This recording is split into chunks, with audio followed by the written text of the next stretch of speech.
Poursuivons notre petit cours sur la morale, c'est-à-dire sur ce que l'homme doit faire, doit accomplir pour aller jusqu'à Dieu et obtenir le ciel. L'homme a été créé par Dieu pour une fin, c'est-à-dire pour la béatitude éternelle, pour obtenir le ciel, et pour cela, il doit poser des actes. C'est toute la partie morale, qui vient du latin mos, moris, les mœurs, qui règle cette action, ce que l'homme doit faire pour atteindre Dieu. C'est la morale. L'homme pose des actes, et ces actes, on les appelle des actes humains, et nous avons vu de quoi ils sont faits. Ces actes humains doivent être réglés, c'est-à-dire ordonnés. Une règle, c'est ce qui permet de tirer un trait droit. Eh bien, Dieu, qui ordonne à l'homme de poser des actes humains droits, c'est-à-dire qui permettent d'aller au ciel, a donné des règles à l'homme. Il y a deux règles, si l'on peut dire d'une façon générale. Il y a une règle qui est intérieure à l'homme, et cette règle on l'appelle la conscience, et c'est ce que nous avons vu la dernière fois, et il y a une règle extérieure à l'homme, qui est imposée à l'homme de l'extérieur, si l'on peut dire, et l'on appelle cela la loi. C'est ce qu'il nous faut voir, la loi. La loi, c'est donc cette règle qui est imposée de l'extérieur pour pouvoir rendre droit ce que fait l'homme, pour rendre les actions, les actes humains droits.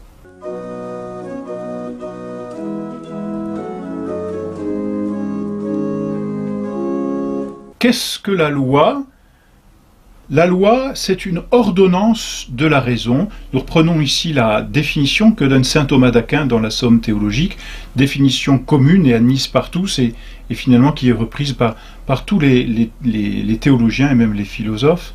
La loi, c'est une ordonnance de la raison, tendant au bien commun, et promulguée par celui qui est chargé du soin de la communauté. Tous les mots dans cette définition sont importants.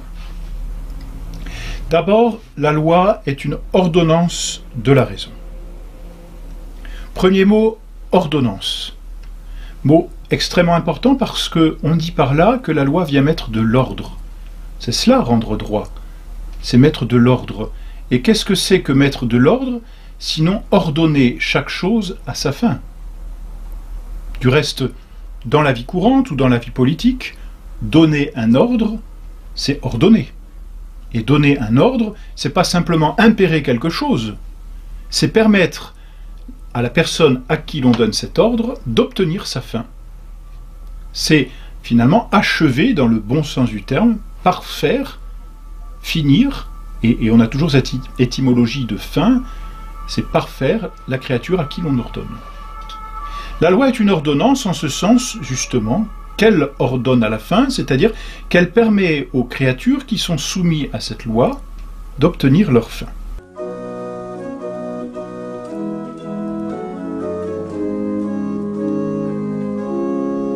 L'ordre est toujours le résultat d'une intelligence qui met de l'ordre. Voilà pourquoi c'est une ordonnance de la raison. La loi est cette ordonnance que la raison met dans les choses. Donner un ordre, donc, c'est toujours faire preuve de raison. On s'oppose d'ailleurs par là à toute cette façon moderne de considérer ou l'autorité, qu'on qualifierait plutôt d'autoritarisme, justement, et qui découle de cette philosophie kantienne, qui est une philosophie de la volonté, où la loi devient un impératif sans raison. Ce qui devient absurde parce que ce n'est plus une loi, ce n'est plus un ordre à proprement parler. On ne met plus de l'ordre, on fait un caprice, mais on n'ordonne plus à la fin. Et c'est là que la nouvelle définition ou la définition moderne pêche. Celui justement qui donne un ordre ne peut pas se permettre de faire ce qu'il veut. Cet ordre doit être raisonnable, rationnel, c'est-à-dire découler d'une intelligence, découler d'un principe supérieur.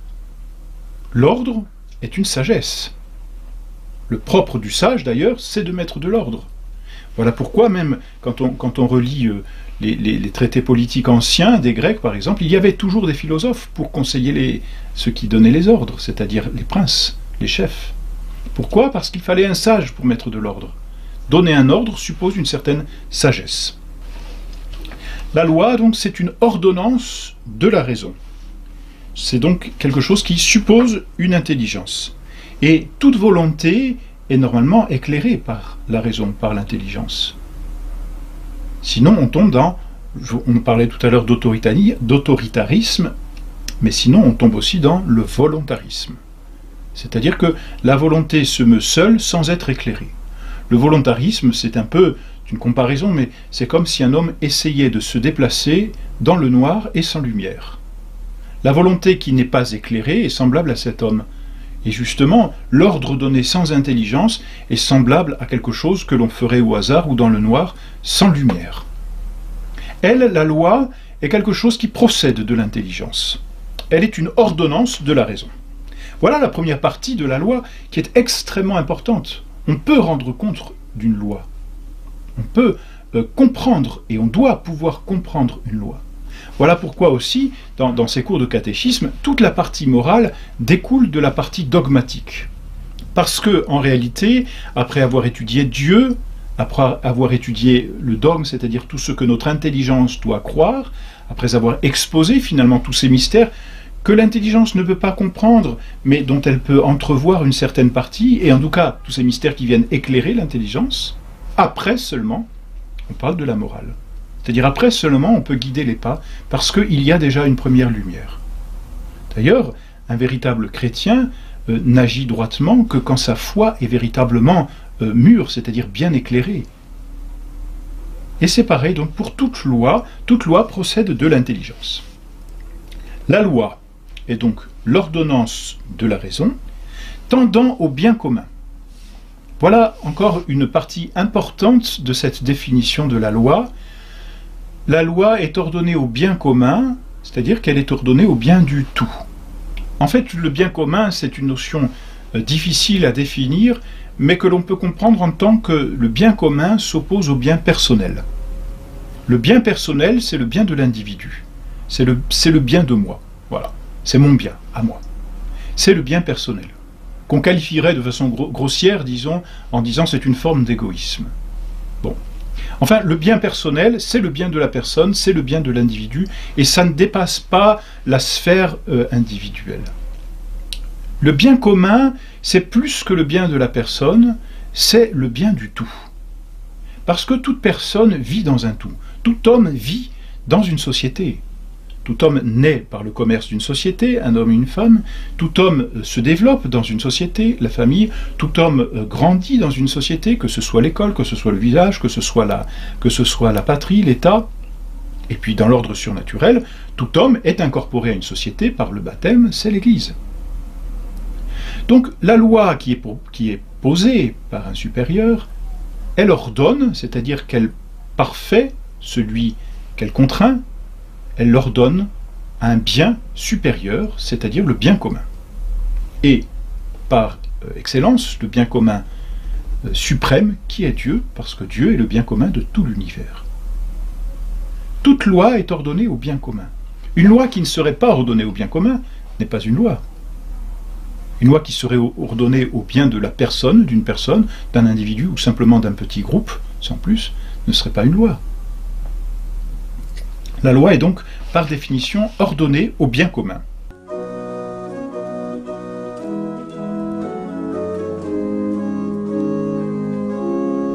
Enfin, la loi est promulguée par celui qui est chargé du soin de la communauté. C'est-à-dire, c'est le prince, le chef, c'est celui qui dirige. Et justement, le mot diriger dit bien, on a étymologiquement encore cette racine latine de rectum qui veut dire droit.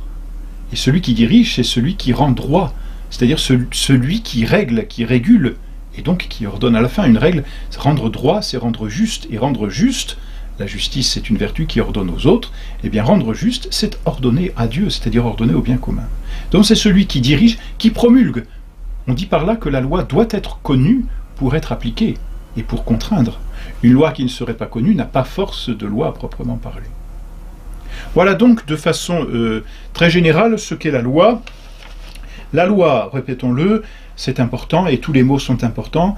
La loi est une ordonnance de la raison qui tend au bien commun et qui est promulguée par celui qui est chargé du soin de la communauté.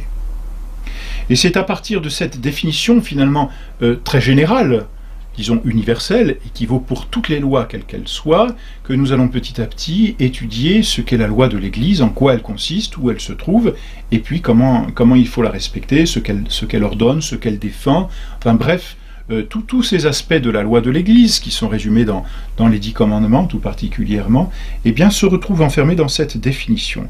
Après avoir donc donné cette définition, nous allons étudier les différentes lois de façon générale qui existent.